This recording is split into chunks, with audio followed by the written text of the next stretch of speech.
waxa uu iclaamiyey boqorka kaynta inuusan awoodin wax ugaarsi ah. Waxa uuna aaday halkaa iyo godkiisa. Waxa uuna amray nooc walba oo ka mid ah xayawaanka inay mid iska soo saaraan maalin walba si uu ugu soo booqdo godkiisa, maxaa yeelay waa uu xanuunsanaa.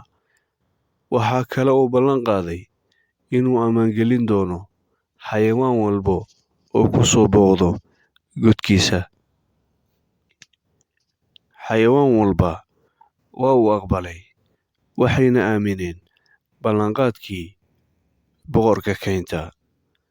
Waxaan ka ahayn dawaco. Dawaco waxay tidhi, ma aaminayo ballanqaadkii libaaxa, maxaa yeelay ma jiro hal xayawaan ah oo dib uga soo laabtay kadib markii uu booqday libaaxa. Sheekada intaas ayay ku ekayd. Waa ay gaabnayd, hase yeeshee waxaan ka faa'iidaynaa inaadan rumaysan waxaadan arkin, ee aad rumaysato wixii aad indhahaada ku aragto. Muuqaalka like saar, channelkana subscribe saaro. Waxaan ku soo gudbin doonaa channelka maalin walba oo Jimco ah iyo maalin walba oo Talaado ah sheeko xiiso badan. Mahadsanid.